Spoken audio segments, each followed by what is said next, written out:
नमस्कार। सबसे बड़ा सवाल देख रहे हैं आप, मैं हूं आपके साथ पूजा।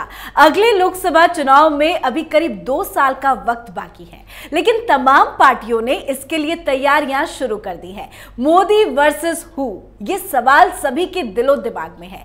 मनीष सिसोदिया ने यह दावा कर दिया है कि 2024 का लोकसभा चुनाव मुख्यमंत्री अरविंद केजरीवाल बनाम प्रधानमंत्री नरेंद्र मोदी का होगा।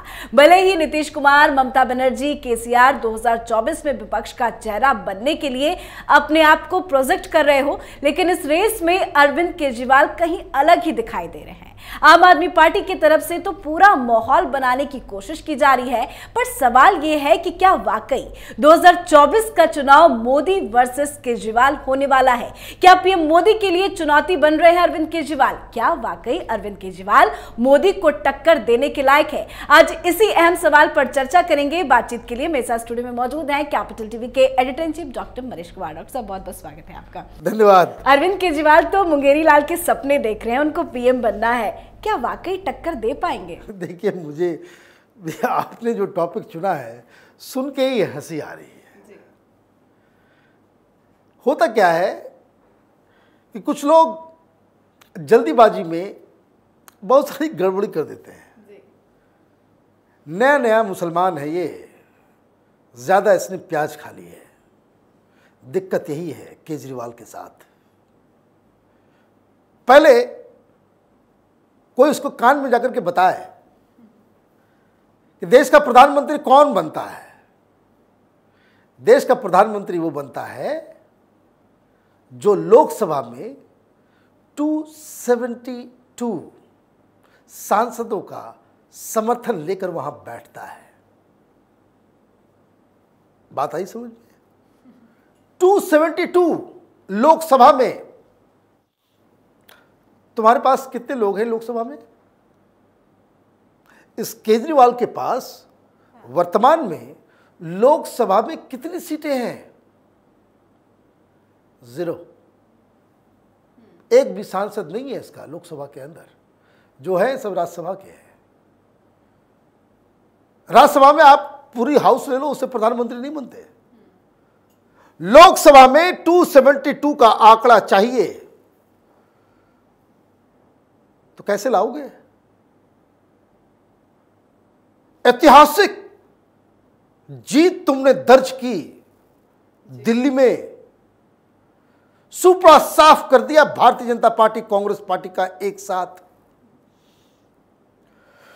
लोकसभा में कितनी सीटें आई भाई? इन 7 सीटों में लोकसभा में कितनी सीटें आई? 0। दिल्ली में एक भी सीट जीतने की तुम्हारी हैसियत नहीं है। मुंगेरी लाल के हसीन सपने, ठीक है, सपने तो देखना ही चाहिए। बिल्कुल देखना चाहिए। उसके लिए मैं बधाई भी देता हूं कि अगर केजरीवाल जैसे लोग नहीं होंगे तो फिर हम इतना जो पॉलिटिकल साइंस की पढ़ाई हमने जेएनयू में की है उसका इस्तेमाल कहां होगा? तो ये जो सुगुफा ने छेड़ा है उसकी 2 वजह है। आज किस तरीके से मनीष सिसोदिया आया कि लोग सवाल पूछ रहे थे कि Modi versus who, Modi versus who. अब जवाब मिल गया कि it is Modi versus Kejriwal. क्यों? न्यूयॉर्क टाइम्स में आर्टिकल छप गया है, इसलिए। दिमाग खाली है, ऊपर का कंपार्टमेंट खाली है क्या इन लोगों का? भाई, इसके लिए आपको अलग अलग राज्यों में जाना होगा, पंजाब और दिल्ली। कितनी सीटें जीत पाओगे वहां?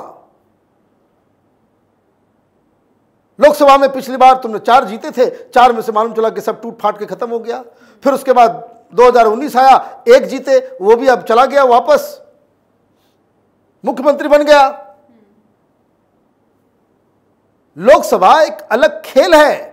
जब तुम्हारी पॉपुलैरिटी पूरे देश में एक आंदोलनकारी की थी, एक ऐसा इमेज था तुम्हारा कि ये व्यक्ति आएगा तो राजनीति को साफ सुथरा करेगा, भ्रष्टाचार को खत्म करेगा। ये केजरीवाल अन्ना हजारे का चेला है, तुम्हारी साख थी, तुम्हारा इकबाल था, लोग तुम्हारे राजनीति के बारे में जानते नहीं थे, नए नए मुल्ले थे तुम।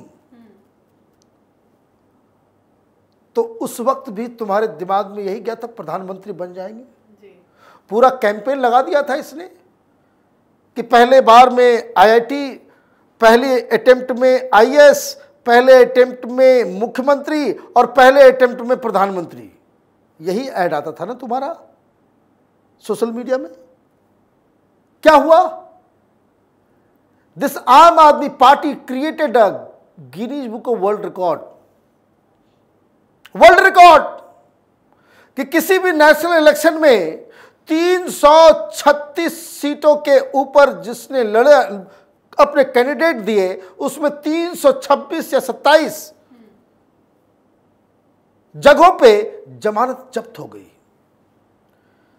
तो ये आम आदमी पार्टी ने उस वक्त जब पूरा, आप ये समझिए, कभी कुमार विश्वास अमेठी से लड़ रहे थे, ऐसा लगता था कि भाई अब पटक दिया। उस समय ऐसा लगता था कि बनारस में केजरीवाल कभी भी जीत सकते हैं, और इसके दलाल पत्रकारों का जो पूरा जत्था था, मीडिया, बहुत सारी महिला पत्रकार, वरिष्ठ पत्रकार जो अपने आप को इलेक्शन की मास्टर समझने वाली, टेलीविजन पे बालों को ऐसे हिला हिला के कहते थे कि I have been to Banaras, I have seen the ground, it is very difficult to say कि Modi will win, Kejriwal has a very good chance. अब बताइए, ऐसे से अकल के अंधों को नेशनल टेलीविजन पे बिठा दिया जाता है, जो ग्राउंड में जाकर के ये पता नहीं कर पाते हैं कि जितनी वोट वो पा नहीं रहा है, उससे ज्यादा वोट से वो हार रहा है। लेकिन प्रोपेगेंडा मशीन है। ये हाल तो तब है जब तुम्हारी पॉपुलैरिटी पीक पे थी। अब माल आ गया है, इसलिए कॉन्फिडेंस इसका बढ़ गया है, लेकिन इकबाल और साख इसकी खत्म हो गई है। गोवा में क्या हुआ? ये बार बार ये लोग कहते हैं कि भाई देखिए, हमारी पॉपुलैरिटी से, केजरीवाल की पॉपुलैरिटी से मोदी डर गए, बीजेपी डर गई है, इसलिए सीबीआई और ईडी का एक्शन हो रहा है। भाई डर किस बात के लिए? पंजाब तुम जीते, वहां भारतीय जनता पार्टी है क्या? भारतीय जनता पार्टी से वहां लड़ाई है? भारतीय जनता पार्टी तो वहां नगण्य, वहां पे थी नहीं। भारतीय जनता पार्टी को तुमने हरा दिया होता उत्तराखंड में, तब तो बात समझ में आती। यूपी में तो घुस ही नहीं पाए। यूपी में घुसे, लड़े, सब जगह पे जमानत जब्त हुआ, एक भी सीट नहीं जीत सके। उत्तराखंड में तुम एक भी सीट नहीं जीत सके, जमानत जब्त। तो जमानत जब्त तो हर जगह हो रहा है। गोवा में इतना ताम झाम, ऐसा लग रहा था कि भाई वहां पे तो जीत जाएगा, ये कर लेगा, वो क्या हुआ? 0 बटा सन्नाटा। अभी इनको दिमाग फितूर घुसा है कि हम गुजरात में घुस जाएंगे। हिमाचल कुछ नहीं होने वाला, हिमाचल में भी कुछ नहीं होने वाला। तुम एक ही काम कर सकते हो, फ्री दारू पिला करके जितना वोट बटोर सकते हो बटोर लेना, और इस देश की त्रासदी होगी कि कोई लोकसभा में तुमको एक सीरियस कैंडिडेट के रूप में भी देखे। हिंदुस्तान एक ऐसी राह पे आगे बढ़ रहा है जहां ये केजरीवाल जैसे पैथोलॉजिकल लायर, डेमोगॉग्स, ये पोटासियम साइनाइड की तरह जहरीला साबित हो जाएगा। इस तरह के लोगों ने दुनिया के कई सारे मुल्कों को तबाह और बर्बाद किया है। आज ये डिस्कशन इसलिए भी इंपॉर्टेंट है कि अब से कुछ ही देर बाद सुप्रीम कोर्ट में फ्री बीज के ऊपर चर्चा होगी। सुप्रीम कोर्ट की तरफ से अगर कह दिया गया कि ये पॉलिटिकल पार्टीज, ये जो फ्री बिजली, फ्री पानी, फ्री दारू, इस तरह की बातें, इस तरह की चीजें जो अपने घोषणा पत्र में डालते हैं, ये नहीं किया जा सकता। You can only promise what is constitutionally recommended subsidies. एक वेलफेयर स्टेट के लिए कोई जरूरी जो चीज है, उसके अलावा आप इस तरह की चीजें ब्लैंकेट रूप से आप प्रॉमिस नहीं कर सकते हैं। तो ये धड़ाम से गिर जाएगा। ठीक वैसे ही कॉमेडी होगा। कि कोई आदमी अपने चेयर पे बैठना चाह रहा है और पीछे से किसी ने चेयर हटा दी, कैसे गिरता है वैसे औंधे मुंह गिर जाएगा, इसकी राजनीति उसी वक्त खत्म हो जाएगी। ये तो कहानी है केजरीवाल की। लेकिन आप मोदी वर्सेस हु, जीरो है अभी लोकसभा के अंदर, तो शेयर अर्थमेटिक के लिए क्या जरूरी है? 272 तो जीते को नहीं। बहुत ज्यादा तुम्हारी पॉपुलरिटी होगी फॉर द, मैंने मैं समझो कि जो बहुत ज्यादा हो गया, 30 सीट जीत पाओगे। 30 सीट से ज्यादा तुम्हारा कोई किसी भी आकलन से कोई सिस्टम नहीं है, तो कैसे पहुंचोगे? सेटिंग प्लॉटिंग इधर उधर। जो लोग पार्टी छोड़ के निकले 2014 में, ये जो काशी चला गया था बनारस में लड़ने के लिए प्रधानमंत्री मोदी से, उसके बाद बहुत सारे लोग पॉलिटिकल इसके पार्टी से छोड़ के निकले, तो उनसे जब हमारी बात होती तो वो कहते कि इसका क्या आइडिया था, व्हाट वाज हिज प्लान। इसका प्लान ये था कि अभी तो हमारी पॉपुलरिटी पीक के ऊपर है, 50-60 सीटें भी अगर हमें आ जाए तो हम एंटी कांग्रेस एंटी बीजेपी के अलावा एक थर्ड फ्रंट बनवा लेंगे और उसमें हम प्रधानमंत्री का चेहरा बन करके आ जाएंगे, एक मिलीजुली सरकार के हम नेता हो जाएंगे। तो मतलब अलायंस करना पड़ेगा कांग्रेस पार्टी बीजेपी के अलावा। तो उसके लिए ज़रूरी क्या है? उसके लिए ज़रूरी है कि भारतीय जनता पार्टी और कांग्रेस के अलावा बाकी सारी पार्टियों के पास 272 हो, तब तो जोड़ करके आप बनेंगे। या फिर कांग्रेस पार्टी की मूर्खता जो राहुल गांधी ने की दिल्ली में 2013 में, कि जब तुम्हारे पास संख्या नहीं थी, उसने जबरदस्ती तुम्हें मदद की, तुम्हें मुख्यमंत्री बनाया। तो ये ऑप्शंस हैं। तो अब किसी भी परम्यूटेशन कॉम्बिनेशन में ये बताना पड़ेगा कि क्या ममता बनर्जी तुमको लीडर मानने को तैयार हो जाएगी? पहला सवाल। दूसरा, शरद पवार उद्धव ठाकरे तुमको अपना लीडर मानेंगे? क्या अखिलेश यादव तुम्हारे अंडर में मिनिस्टर बनने को तैयार होंगे? क्या तेजस्वी यादव तुमको अपना लीडर मानेंगे? कौन सा नशा करते हो भाई? राहुल गांधी नीतीश भी हैं लाइन। हाँ, आपने सही याद दिलाया। क्या नीतीश कुमार मानेंगे तुमको लीडर?